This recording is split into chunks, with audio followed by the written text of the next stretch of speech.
Bueno, y empezamos. Bienvenidos a Duraznito Lector. El día de hoy va a ser un poco distinta a la lectura porque no me voy a enfocar en literatura latinoamericana, sino que les voy a leer De animales a dioses, breve historia de la humanidad de Yuval Noah Harari. Este libro se divide en 4 partes y la parte que les voy a leer es la parte 2, que es la revolución agrícola. Este libro es mi libro favorito porque realmente me ha hecho cambiar mucho mi perspectiva de ver a la humanidad y a la sociedad, y cuenta la historia de la humanidad dividida principalmente en 3 grandes revoluciones. La primera, la revolución cognitiva, que sucedió hace más o menos 70.000 años. La segunda, la revolución agrícola, que sucedió más o menos 7.000, 8.000 años atrás, y la tercera, la revolución científica, que fue más o menos hace 500 años. Les quiero hablar qué es la revolución agrícola y cómo la agricultura se dice que ha sido el fraude más grande de la historia. Este capítulo en serio me hizo explotar la mente. De hecho, inspirada por este capítulo fue que encontré el tema de mi tesis de maestría. Entonces, gracias a este libro me he inspirado mucho en muchas cosas. Voy a leer nada más el primer subcapítulo de la parte 2. Si les gusta, les voy a leer toda la parte 2, que no es tan larga, son como 80 páginas. Pero bueno, empecemos con la lectura. Parte 2. La revolución agrícola. Figura 9. Pintura mural de una tumba egipcia que data de hace unos 3.500 años e ilustra escenas agrícolas habituales. Les muestro la figura.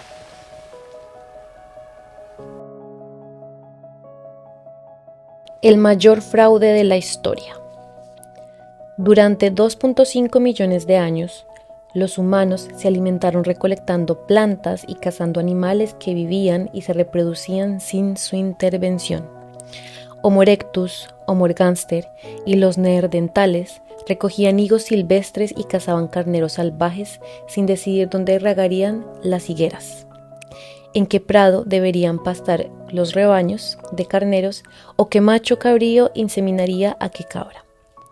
Homo sapiens se extendió desde África Oriental a Oriente Próximo, hasta Europa y Asia, y finalmente hasta Australia y América. Pero, donde quiera que fuera, los sapiens continuaron viviendo también mediante la recolección de plantas silvestres y la caza de animales salvajes. ¿Por qué hacer cualquier otra cosa cuando tu estilo de vida te da de comer en abundancia y sostiene un rico mundo de estructuras sociales, creencias religiosas y dinámicas políticas? Todo esto cambió hace unos 10.000 años, cuando los sapiens empezaron a dedicar casi todo su tiempo y esfuerzo a manipular la vida de unas pocas especies de animales y plantas. Desde la salida del sol hasta la puesta del sol, los humanos sembraban semillas, regaban las plantas, arrancaban malas hierbas del suelo y conducían a los carneros a los mejores pastos. Estas tareas, pensaban, les proporcionarían más frutos, grano y carne. Fue una revolución en la manera en que vivían los humanos, la revolución agrícola. La transición a la agricultura se dio alrededor de 9.500 a 8.500 a.C. en el país montuoso del sudeste de Turquía, el oeste de Irán y el Levante. Empezó lentamente y en un área geográfica restringida. El trigo y las cabras se domesticaron aproximadamente hace 9.000 años antes de Cristo. Los guisantes y las lentejas hacia 8.000 antes de Cristo. Los olivos hacia 5.000 antes de Cristo. Los caballos hacia 4.000 y los vid en 3.500 a.C. Algunos animales y plantas, como los camellos y los anacardos, se domesticaron incluso más tarde, pero en 3.500 a.C. la principal oleada de domesticación ya había terminado. Incluso en la actualidad, con todas nuestras tecnologías avanzadas, más del 90% de las calorías que alimentan a la humanidad proceden del puñado de plantas que nuestros antepasados domesticaron entre 9.500 y 3.500 a.C. Trigo, arroz, maíz, patatas, mijo y cebada. En los últimos 2.000 años no se ha domesticado ninguna planta o animal dignos de mención. Si nuestra mente es la de los cazadores-recolectores, nuestra cocina es la de los antiguos agricultores. Antaño, los estudiosos creían que la agricultura se extendió desde un único punto de origen en Oriente Próximo hasta los 4 extremos del mundo. En la actualidad, los entendidos están de acuerdo en que en otras partes del mundo surgió también la agricultura, pero no porque los agricultores de Oriente Próximo exportaran su revolución, sino de manera completamente independiente. Los pueblos de América Central domesticaron el maíz y las habichuelas sin saber nada de cultivos del trigo y los guisantes en Oriente Próximo. Los sudamericanos descubrieron cómo cultivar patatas y criar llamas, ignorantes de lo que ocurría tanto en México como en el Levante. Los primeros revolucionarios en China domesticaron el arroz, el mijo y los cerdos. Los primeros jardineros de Norteamérica fueron los que se cansaron de registrar el sotobosque en busca de calabacines comestibles y decidieron cultivar calabazas. Los habitantes de Nueva Guinea domesticaron la caña de azúcar y los plátanos, mientras que los primeros granjeros de África Occidental produjeron el mijo africano, el arroz africano, el sorgo y el trigo conforme a sus necesidades. Desde estos puntos focales iniciales, la agricultura se extendió por todas partes. En el siglo I a.C., la inmensa mayoría de las personas en la mayor parte del mundo eran agricultores. ¿Por qué se produjeron revoluciones agrícolas en Oriente Próximo, China y América Central y no en Australia, Alaska y Sudáfrica? La razón es simple. La mayoría de las especies de plantas y animales no se pueden domesticar. Los sapiens podían extraer del suelo deliciosas trufas y abatir mamuts lanudos, pero domesticar estas especies estaba fuera de sus posibilidades. Los hongos eran demasiado escurridizos y las gigantescas bestias demasiado feroces. De los miles de especies de nuestros antepasados, de los miles de especies que nuestros antepasados cazaban y recolectaban, solo unas pocas eran candidatas adecuadas para cultivarlas y apriscarlas. Estas pocas especies vivían en lugares concretos y esos lugares fue donde tuvieron lugar las revoluciones agrícolas. Les voy a mostrar el mapa en donde se ven las áreas en donde tuvieron lugar las revoluciones agrícolas independientes y las áreas en donde pudo haber habido una revolución agrícola. Son las de color negro. América del Norte, América del Sur, África, Asia.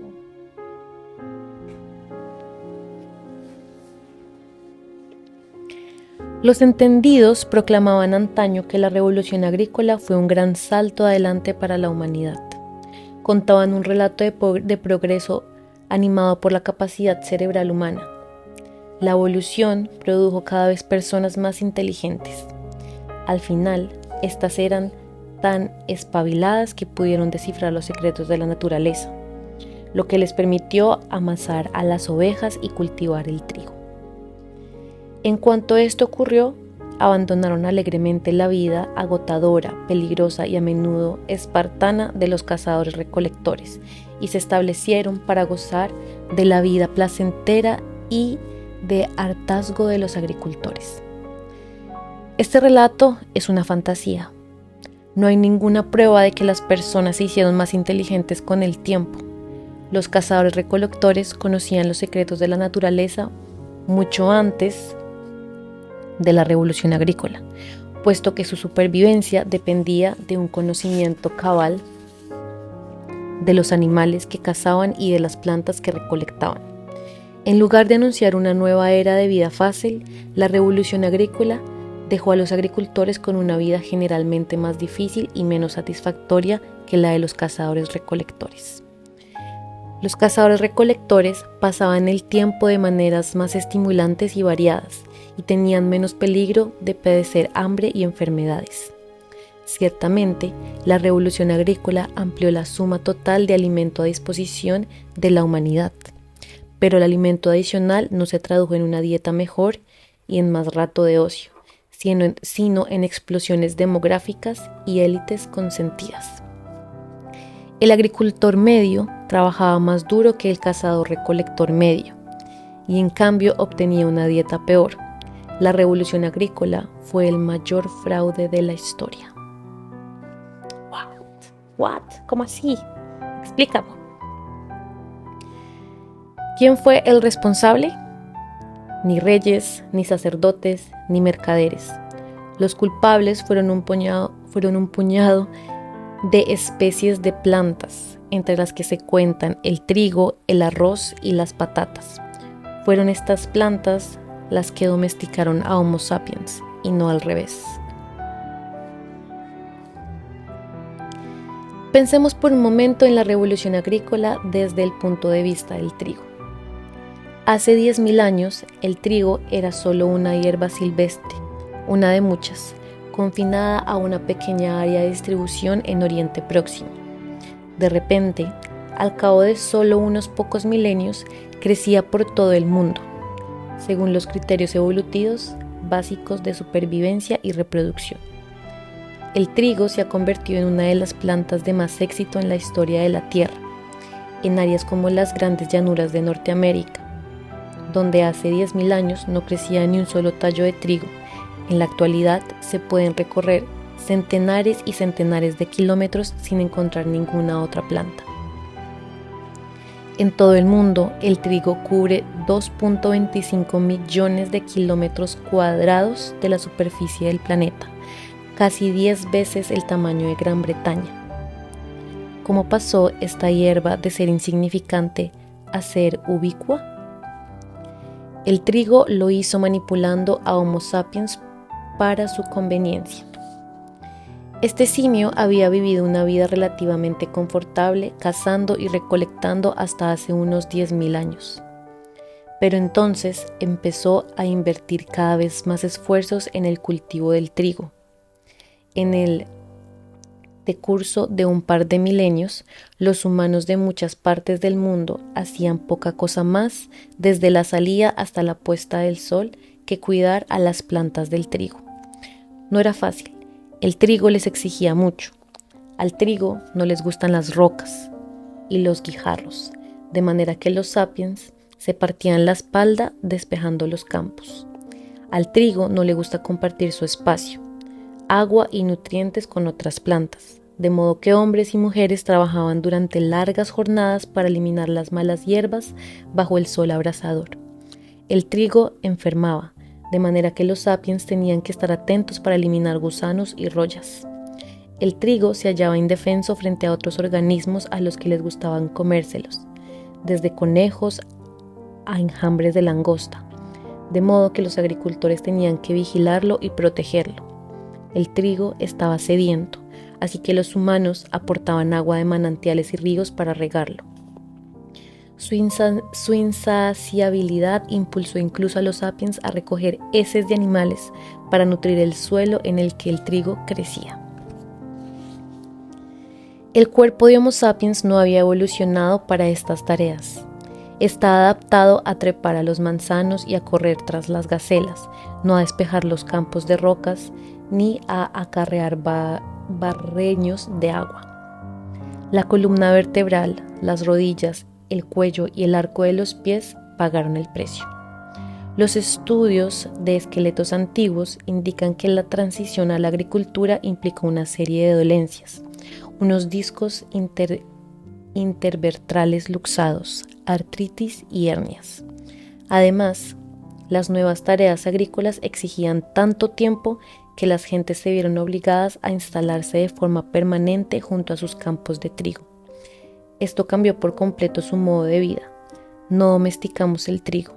El término domesticar procede del latín domus, que significa casa. ¿Quién vive en una casa? No es el trigo, es el sapiens.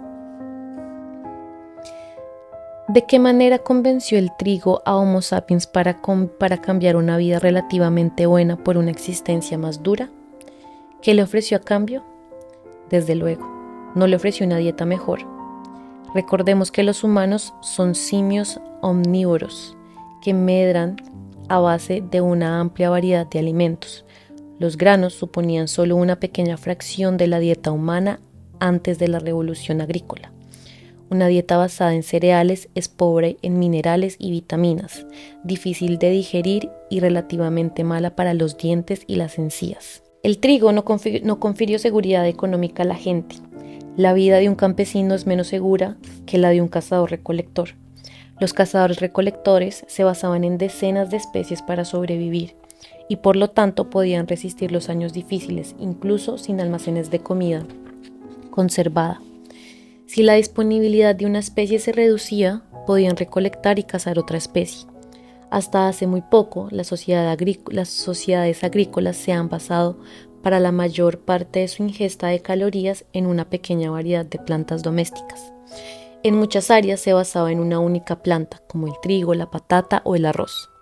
Si las lluvias fallaban o llegaban plagas de langostas, o si un hongo aprendía cómo infectar a esta especie alimentaria básica, los campesinos morían por miles y millones.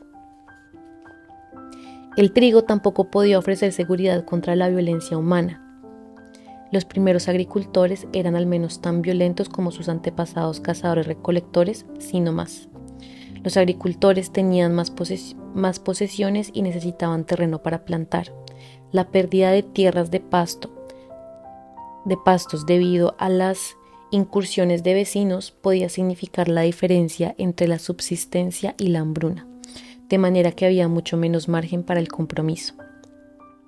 Cuando una banda de cazadores-recolectores se veía acosada por un rival más fuerte, por lo general podía marcharse. Era difícil y peligroso, pero era factible. Cuando un enemigo fuerte amenazaba una aldea agrícola, la retirada significaba ceder los campos, las casas y los graneros. En muchos casos, esto condenaba a los refugiados a morir de hambre. Por lo tanto, los agricultores tendían a quedarse en sus tierras y a luchar hasta las últimas consecuencias. Muchos estudios antropológicos y arqueológicos indican que en las sociedades agrícolas simples, sin marcos políticos más allá de la aldea y la tribu, la violencia humana era responsable de un 15% de las muertes, incluso un 25% de las muertes de hombres. En la Nueva Guinea contemporánea, la violencia explica el 30% de las muertes de hombres en una sociedad tribal agrícola. Los Dani y el 35% en otra, los Enga. En Ecuador, quizá hasta el 50% de los Baoraní adultos sufren una muerte violenta a manos de otros humanos. Con el tiempo, la violencia humana se puso bajo control mediante el desarrollo de estructuras sociales mayores, ciudades, reinos y estados, pero hicieron falta miles de años para construir estas estructuras políticas enormes y efectivas. La vida en las aldeas aportó ciertamente a los primeros agricultores algunos beneficios inmediatos, como una mejor protección contra los animales salvajes, la lluvia y el frío. Pero para la persona media, las desventajas probablemente sobrepasaban a las ventajas. Esto resulta difícil de apreciar por parte de las personas que viven en las sociedades prósperas de hoy en día, debido a que gozamos de abundancia y seguridad, y puesto que nuestra abundancia y seguridad se han construido sobre los cimientos que estableció la revolución agrícola, suponemos que esta fue una mejora maravillosa. Pero es erróneo juzgar miles de años de historia desde la perspectiva actual. Un punto de vista mucho más representativo es el de una niña de 3 años de edad que muere de desnutrición en la China del siglo I, porque los cultivos de su padre no han prosperado. ¿Acaso diría, me estoy muriendo de desnutrición, pero dentro de 2000 años la gente tendrá comida abundante y vivirá en casas con aires acondicionados, de modo que mi sufrimiento es un sacrificio que vale la pena? ¿Qué es, pues, lo que el trigo ofrecía a los agriculturalistas, incluida esta niña china desnutrida? No ofrecía nada a la gente en tanto que individuos, pero sí confirió algo a Homo sapiens como especie. Cultivar trigo proporcionaba mucha más comida por unidad de territorio y por ello permitió a Homo sapiens multiplicarse exponencialmente. Hacia el año 13.000 a.C., cuando las gentes se alimentaban recolectando plantas silvestres y cazando animales salvajes, el área alrededor del oasis de Jericó en Palestina podía sostener todo lo más una tropilla errante de 100 personas relativamente saludables y bien alimentadas. Hacia el 8500 a.C., cuando las plantas silvestres habían dado paso a los campos de trigo, el oasis sostenía una aldea grande, pero hacinada de 1000 personas, que padecían mucho más enfermedades y desnutrición. La moneda de la evolución no es el hambre ni el dolor, sino copias de hélices de ADN. De la misma manera que el éxito económico de una compañía se mide solo por el número de dólares en su cuenta bancaria y no por la felicidad de sus empleados. El éxito evolutivo de una especie se mide por el número de copias de su ADN. Si no quedan más copias de ADN, la especie se extingue. De la misma manera que una compañía sin dinero está en bancarrota. Si una especie puede alardear de muchas copias de ADN, es un éxito, y la especie prospera. Desde esta perspectiva, 1000 copias siempre son mejor que 100 copias. Esta es la esencia de la revolución agrícola, la capacidad de mantener más gente viva en peores condiciones. What? Pero, ¿por qué les habría de importar a los individuos este cálculo evolutivo? ¿Por qué habría cualquier persona sana de reducir su propio nivel de vida simplemente para multiplicar el número de copias del genoma de Homo sapiens? Nadie consintió este trato. La revolución agrícola era una trampa. Bueno, tengo todas estas cajas y quitamos toda la decoración porque nos estamos mudando por 7ª vez en 2 años. Entonces, creo que esta vez ya va a ser la última vez que nos vamos a mudar en mucho tiempo. Entonces, las dejo en la decoración para mis recuerdos. Bueno, la trampa del lujo. El auge de la agricultura fue un acontecimiento muy gradual que se extendió a lo largo de siglos y de milenios. Una banda de Homo sapiens que recolectaba setas y nueces y cazaba ciervos y conejos no se estableció de repente en una aldea permanente, labrando los campos, sembrando trigo y acarreando agua desde los ríos. El cambio tuvo lugar por fases, cada una de las cuales implicó solo una pequeña alteración de la vida cotidiana. Homo sapiens llegó a Oriente Próximo hace unos 70.000 años. Durante los 50.000 años siguientes, nuestros antepasados medraron allí sin agricultura. Los recursos naturales del área eran suficientes para sostener a su población. En épocas de abundancia la gente tenía algunos hijos más y en tiempos de carencia unos pocos menos. Los humanos, como muchos animales, poseen mecanismos hormonales y genéticos que ayudan a controlar la procreación. En los tiempos buenos, las mujeres alcanzan antes la pubertad y sus probabilidades de quedar embarazadas son algo mayores. En los tiempos malos, la pubertad se demora y la fertilidad se reduce. A estos controles naturales de la población se añadieron mecanismos culturales. Los bebés y los niños pequeños, que se desplazan lentamente y requieren mucha atención, eran una carga para los cazadores-recolectores nómadas. La gente intentaba espaciar sus hijos en intervalos de 3 a 4 años. Las mujeres lo hacían amamantando a sus hijos continuamente y hasta una edad avanzada. Dar de mamar continuamente reduce de manera significativa las probabilidades de quedar embarazada. Otros métodos incluían la abstinencia sexual total o parcial, reforzada quizá por tabúes culturales, el aborto y ocasionalmente el infanticidio. Durante estos largos milenios, los humanos comían ocasionalmente granos de trigo, pero esto era una parte marginal de su dieta. Hace unos 18.000 años, la última época glacial dio paso a un periodo de calentamiento global. A medida que aumentaban las temperaturas, también lo hacían las precipitaciones. El nuevo clima era ideal para el trigo y otros cereales de Oriente Próximo, que se multiplicaron y se expandieron. La gente empezó a comer más trigo y a cambio y sin darse cuenta expandieron su expansión. puesto que era imposible comer granos silvestres sin aventarlos previamente, molerlos y cocerlos. Las gentes que recogían este grano los llevaban a sus campamentos temporales para procesarlos. Los granos de trigo son pequeños y numerosos, de modo que algunos caían inevitablemente en el camino al campamento y se perdían. Con el tiempo, cada vez más trigo creció a lo largo de los senderos favoritos de los humanos y alrededor de su campamento. Cuando los humanos quemaban bosques y malezas, esto también ayudaba al trigo. El fuego eliminaba árboles y matorrales, lo que permitía que el trigo y otras hierbas monopolizaran la luz solar, el agua y los nutrientes. Allí donde el trigo se hacía particularmente abundante, y también lo eran los animales de caza y otras fuentes de alimentos. Las tropillas humanas podían abandonar de manera gradual su estilo de vida nómada y establecerse en campamentos estacionales e incluso permanentes. O sea, todo fue porque hace unos 18.000 años el planeta y la temperatura del planeta cambió. Ok. Al principio pudieron haber acampado durante 4 semanas, durante la cosecha.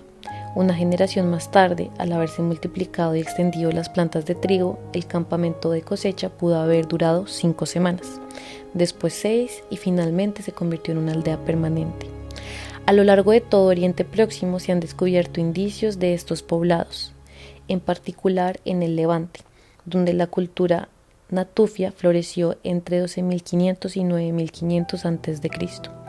Los natufios eran cazadores-recolectores que subsistían a base de decenas de especies silvestres, pero vivían en aldeas permanentes y dedicaban gran parte de su tiempo a la recolección y procesamiento de cereales silvestres. Construían casas y graneros de piedra, almacenaban grano para las épocas de escasez, inventaron nuevos utensilios como guadañas de piedra para la recolección de trigo silvestre y morteros y manos de mortero de piedra para molerlo.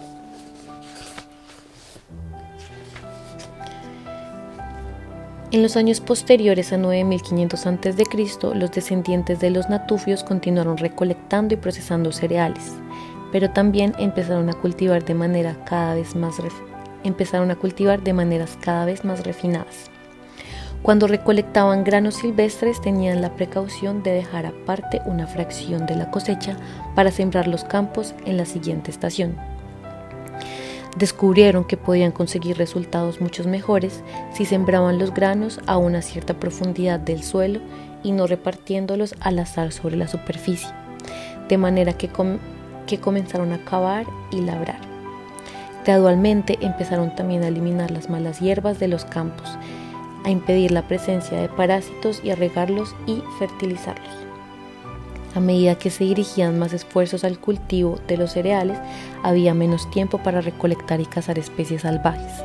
Los cazadores-recolectores se convirtieron en agricultores. No hubo un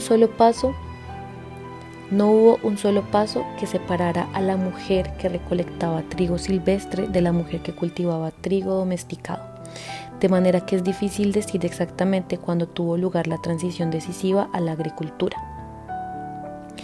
Pero hacia 8.500 a.C., Oriente Próximo estaba salpicado de aldeas como Jericó, cuyos habitantes pasaban la mayor parte del tiempo cultivando unas pocas especies domesticadas. Con el paso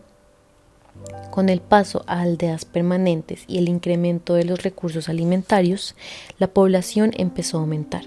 Abandonar el estilo de vida nómada permitió a las mujeres tener un hijo cada año. Los hijos se destetaban a una edad más temprana. Se les podía dar de comer gachas y avenate. Las manos sobrantes se necesitaban perentoriamente en los campos, pero las bocas adicionales hicieron desaparecer pronto los excedentes de comida, de manera que tuvieron que plantarse más campos. Cuando la gente empezó a vivir en poblados asolados por las enfermedades, cuando los niños se alimentaban más de cereales y menos de leche materna, y cuando cada niño competía por su gacha con más y más hermanos, la mortalidad infantil se disparó. En la mayoría de las sociedades agrícolas, al menos 1 de cada 3 niños moría antes de alcanzar los 20 años de edad. Sin embargo, el aumento de los nacimientos todavía superaba el aumento de las muertes. Los humanos siguieron teniendo un número cada vez mayor de hijos. En el tiempo, el negocio del trigo se hizo cada vez más oneroso. Los niños morían en tropel y los adultos comían el pan ganado con el sudor de la frente. La persona media en Jericó de 8500 a.C. vivía una vida más dura que la persona media en Jericó de 9500 a.C. o de 13000 a.C. Sin embargo, nadie se daba cuenta de lo que ocurría. Cada generación continuó viviendo como la generación anterior, haciendo solo pequeñas mejoras aquí y allá en la manera en que se realizaban las cosas. Paradójicamente, una serie de mejoras, cada una de las cuales pretendía hacer la vida más fácil, se sumaron para constituir una piedra de molino alrededor del cuello de los agricultores. ¿Por qué cometió la gente este error fatal? Por la misma razón que a lo largo de la historia, ésta ha hecho cálculos equivocados. La gente era incapaz de calibrar todas las consecuencias de sus decisiones. Cada vez que decidían hacer un poco más de trabajo extra, cavar los campos en lugar de dispersar las semillas sobre la superficie del suelo, pongamos por caso, la gente pensaba, si tendremos que trabajar más duro, pero la cosecha será muy abundante, no tendremos que preocuparnos nunca más por los años de escasez. Nuestros hijos no se irán nunca más a dormir con hambre. Tenía sentido, si trabajabas más duro, tendrías una vida mejor. Ese era el plan. La primera parte del plan funcionó perfectamente. En efecto, la gente trabajó más duro, pero no previó que el número de hijos aumentaría, lo que significaba que el trigo excedente tendría que repartirse entre más niños. Y los primeros agricultores tampoco sabían que dar de comer a los niños más gachas y menos leche materna debilitaría su sistema inmunitario, y que los poblados permanentes se convertirían en viveros para las enfermedades infecciosas. No previeron que al aumentar su dependencia de un único recurso alimentario, en realidad se estaban exponiendo cada vez más a la depredación y a la sequía. Y los granjeros tampoco previeron que en los años de bonanza sus graneros repletos tentarían a ladrones y enemigos, lo que les obligaría a empezar a construir muros y hacer tareas de vigilancia. Entonces, ¿por qué los humanos no abandonaron la agricultura cuando el plan fracasó? En parte porque hicieron falta generaciones para que los pequeños cambios se acumularan y transformaran la sociedad, y a esas alturas nadie recordaba que había vivido de forma diferente, y en parte debido a que el crecimiento demográfico quemó las naves de la humanidad. Si la adopción del laboreo de la tierra aumentó, la población de la aldea de 100 personas a 110, que 10 personas habrían aceptado voluntariamente morirse de hambre para que las demás pudieran volver a los buenos y viejos tiempos. La trampa se cerró de golpe. La búsqueda de una vida más fácil trajo muchas privaciones, y no por última vez. En la actualidad nos ocurre a nosotros. ¿Cuántos jóvenes graduados universitarios han accedido a puestos de trabajo exigentes en empresas potentes y se han comprometido solemnemente a trabajar duro para ganar dinero que les permita retirarse y dedicarse a sus intereses reales cuando lleguen a los 30 y 35 años? Pero cuando llegan a esa edad, tienen hipotecas elevadas, hijos que van a la escuela, casa en la urbanización, 2 coches como mínimo por familia y la sensación de que la vida no vale la pena vivirla sin vino realmente bueno y unas vacaciones caras en el extranjero. ¿Qué se supone que tienen que hacer? ¿Volver a excavar raíces? Redoblan sus esfuerzos y siguen trabajando como esclavos. Una de las pocas leyes rigurosas de la historia es que los lujos tienden a convertirse en necesidades y a generar nuevas obligaciones.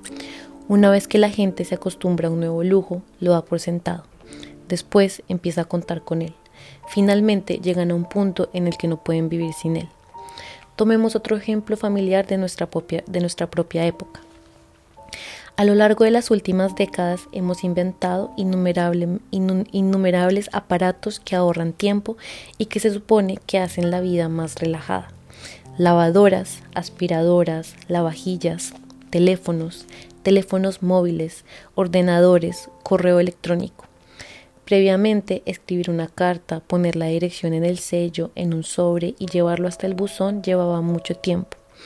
Para obtener la respuesta se tardarían días o semanas, quizás incluso meses. Hoy en día, puedo escribir rápidamente un mensaje de correo electrónico, enviarlo a medio mundo de distancia y si mi dirección está en línea, recibir una respuesta un minuto después. Me ha ahorrado todas estas complicaciones y tiempo, pero ¿acaso vivo una vida más relajada? Lamentablemente, no.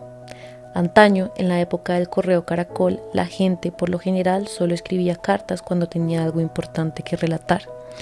En lugar de escribir lo primero que se les venía a la cabeza, consideraban detenidamente qué es lo que querían decir y cómo expresarlo en palabras.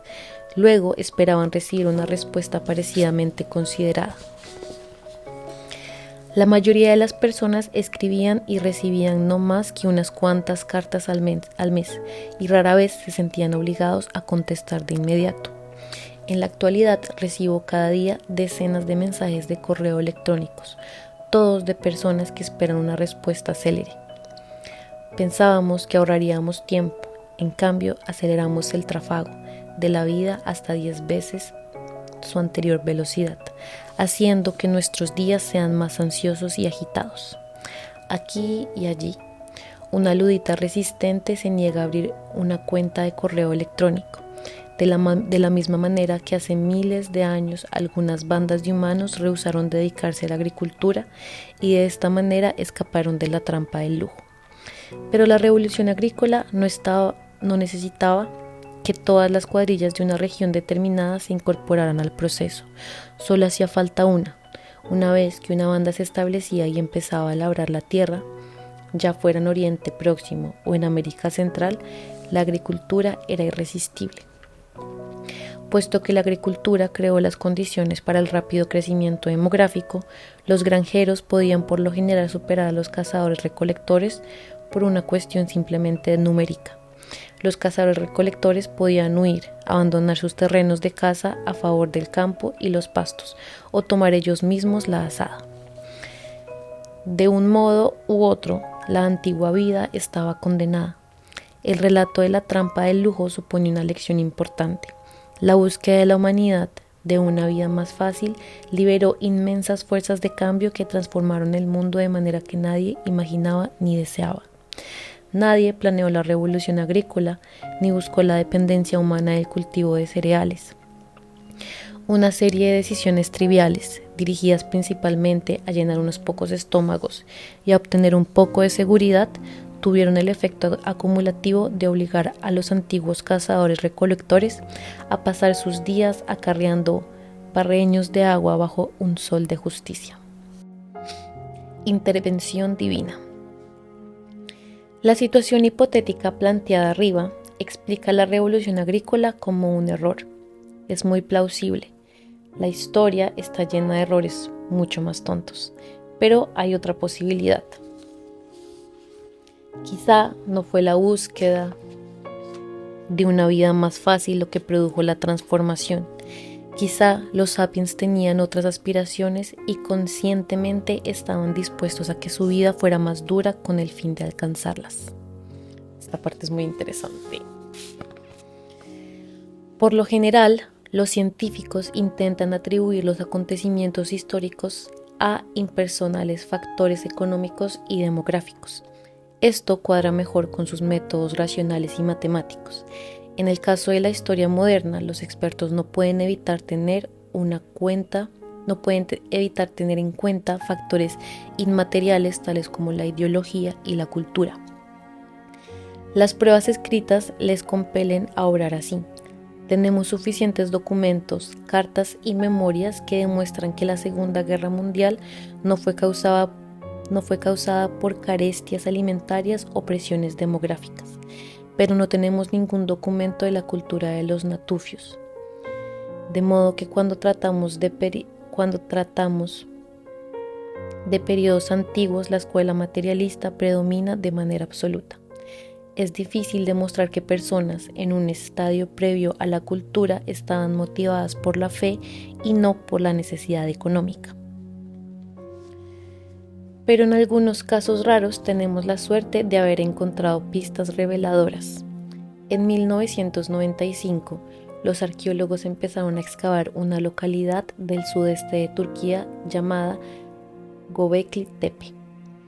En el estrato más antiguo no descubrieron ninguna señal de una aldea, de casas o de actividades diarias. Sin embargo, encontraron estructuras columnares monumentales decoradas con grabados espectaculares. Cada columna de piedra pesaba hasta 7 toneladas y alcanzaba una altura de 5 metros. En una cantera cercana encontraron una columna a medio cincelar que pesaba 50 toneladas.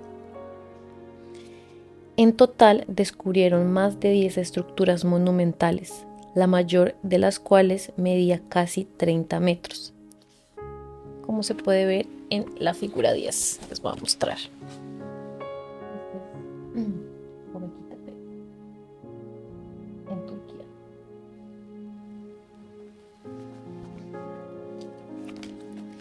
Voy a leer la descripción de la figura 10, que es esta columna monumental con este grabado medio 3D. Figura 10. Restos de una de las estructuras monumentales de Göbekli Tepe.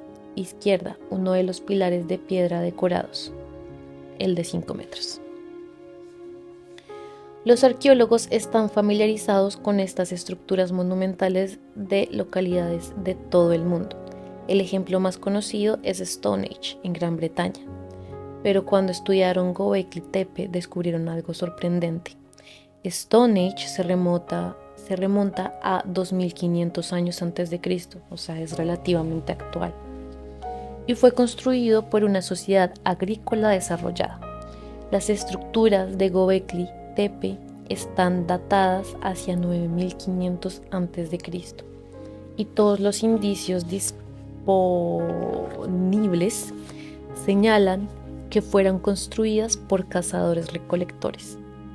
La comunidad arqueológica no daba crédito a estos hallazgos, pero una prueba tras otra confirmaron la fecha temprana de la estructura y la sociedad preagrícola de sus constructores. Las capacidades de los antiguos cazadores-recolectores y la complejidad de sus estructuras parece que fueron mucho más impresionantes de lo que se sospechaba en un principio. ¡Wow! Increíble.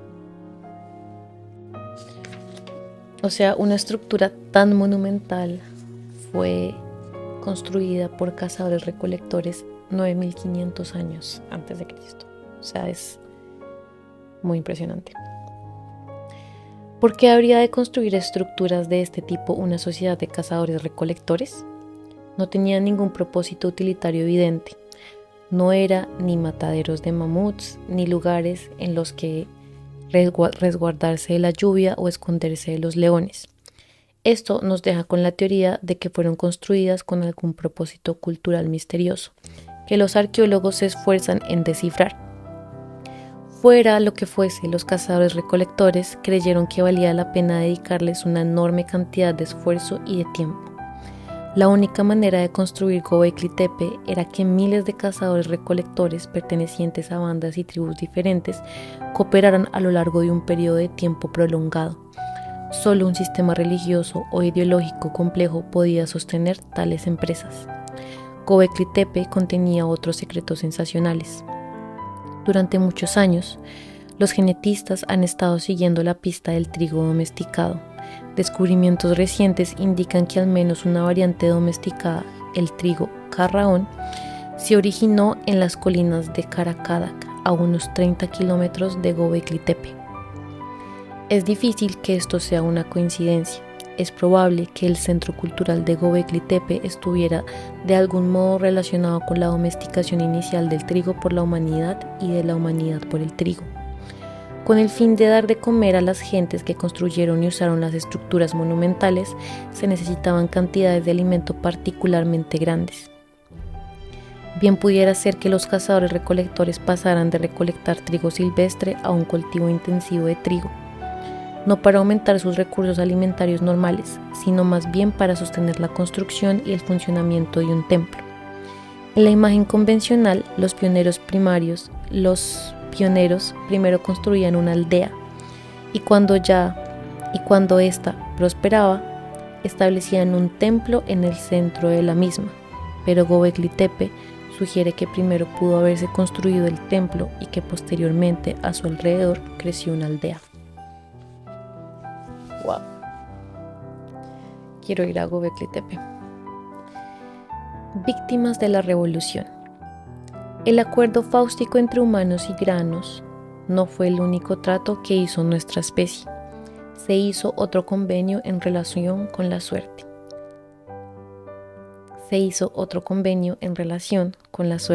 De animales, tales como carneros, cabras, cerdos y gallinas. Las bandas nómadas que cazaban al acecho de los carneros alteraron gradualmente la constitución de los rebaños sobre los que depredaban. Este proceso se inició probablemente con la caza selectiva. Los humanos descubrieron que era ventajoso para ellos cazar únicamente a los moruecos adultos y ovejas viejas o enfermas. Exceptuaban de la caza a las hembras fértiles y a los corderos jóvenes con el fin de salvaguardar la vitalidad a largo plazo del rebaño local. El segundo paso pudo haber sido la defensa activa del rebaño frente a los depredadores, ahuyentando a leones, lobos y bandas humanas rivales. La cuadrilla pudo después haber apriscado al rebaño en un desfiladero estrecho con el fin de controlarlo y defenderlo mejor. Finalmente, la gente empezó a hacer una selección más cuidadosa de las ovejas con el fin de que se adecuaran a las necesidades humanas. Los carneros más agresivos, los que mostraban una mayor resistencia al control humano, eran los primeros en ser sacrificados. También lo fueron las hembras más flacas y curiosas. A los pastores no les gustaban las ovejas cuya curiosidad las lleva lejos del rebaño. Con cada nueva generación, las ovejas se hicieron más gordas y más sumisas y menos curiosas. Alternativamente, los cazadores pudieron haber capturado y adoptado un cordero, engordarlo durante los meses de abundancia y sacrificarlo en la estación de escasez. En algún momento empezaron a tener un número mayor de dichos corderos. Algunos de ellos alcanzaron la pubertad y comenzaron a procrear. Los corderos más agresivos e indóciles fueron los primeros en ser sacrificados.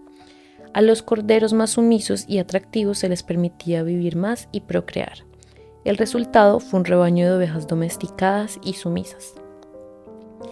Estos animales domesticados, ovejas, gallinas, asnos y otros, proporcionaban cocina, carne, leche, huevos, materiales en bruto, pieles, lana y potencia muscular.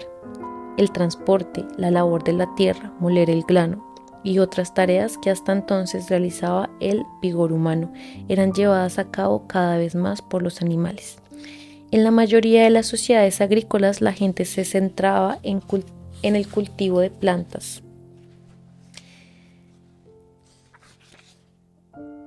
Criar animales era una actividad secundaria, pero también apareció un nuevo tipo de sociedad en algunos lugares, basada principalmente en la explotación de los animales, las tribus de pastores. A medida que los humanos se extendían por el mundo, lo mismo hicieron sus animales domesticados.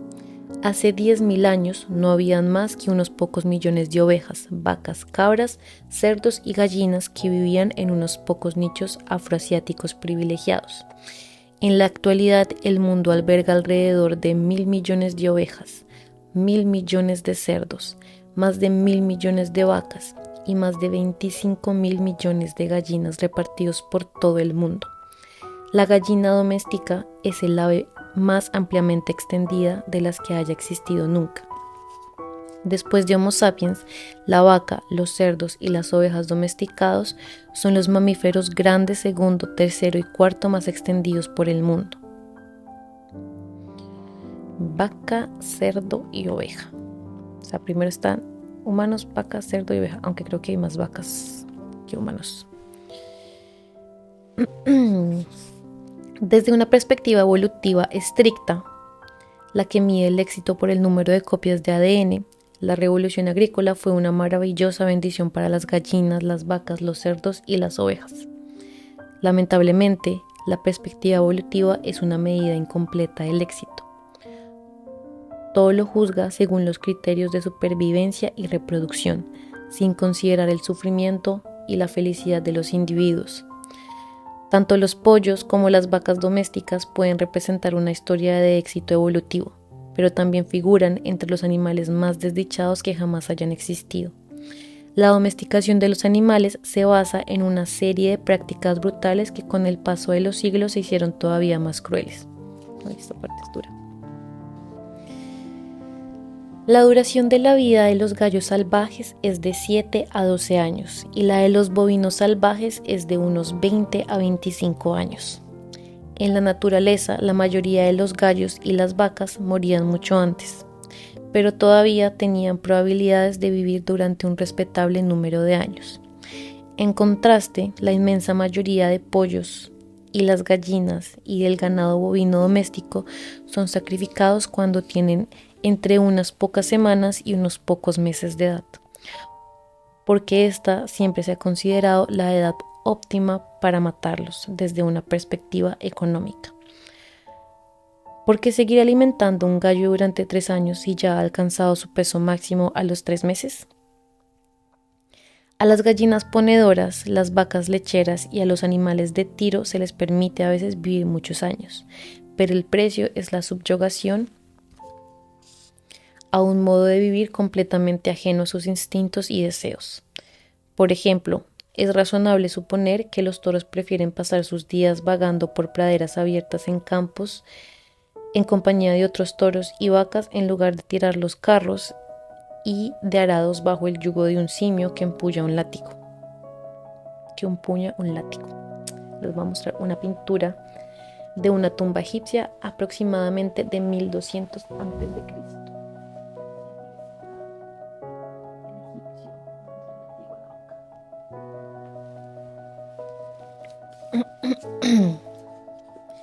La descripción de la imagen es: un par de bueyes labran un campo. En la naturaleza, el ganado vagaba a su aire en rebaños con una compleja estructura social.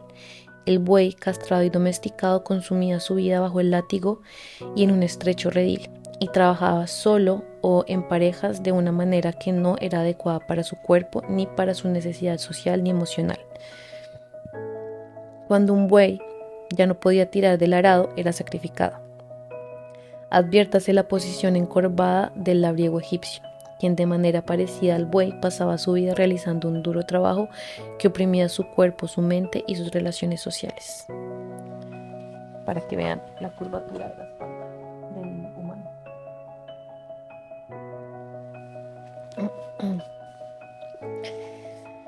Sigamos. Con el fin de convertir a toros, caballos, asnos y camellos en obedientes animales de tiro, se habían de quebrar sus instintos naturales y sus lazos sociales, se había de contener su agresión y sexualidad, y se había de reducir su libertad de movimiento. Los granjeros desarrollaron técnicas tales como encerrar a los animales dentro de rediles y jaulas, embridarlos con arneses y traillas, adiestrarlos con látigos y pullas para el ganado y mutilarlos. El proceso de amansamiento casi siempre implica la castración de los machos.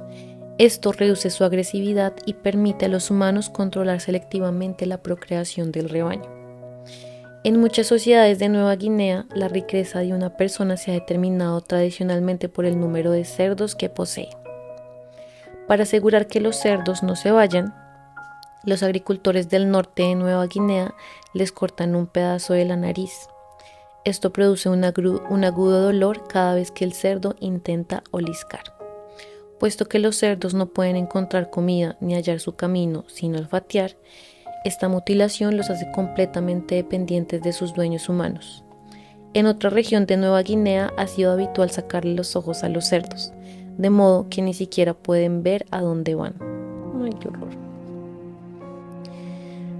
La industria lechera tiene sus propios métodos para obligar a los animales a hacer su voluntad.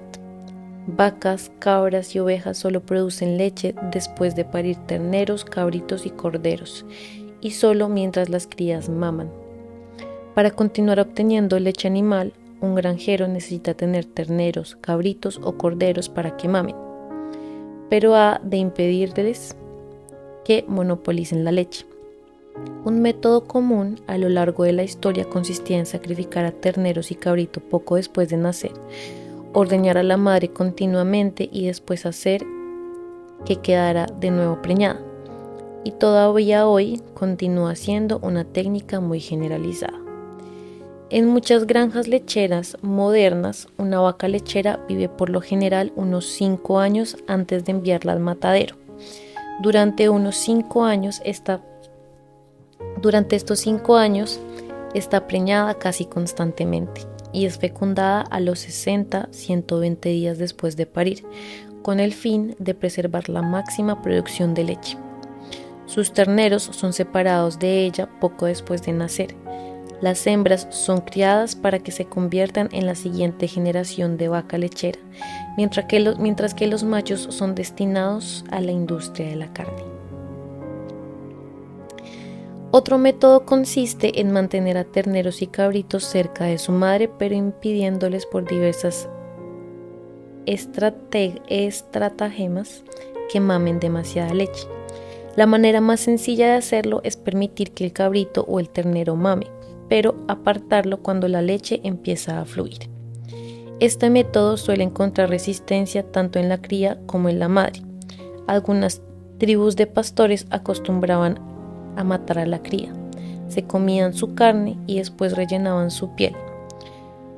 Luego se enseñaba a la cría disecada a la madre para que su presencia la animara a producir leche. Las gentes de la tribu de los Nuer en Sudán iban aún más lejos.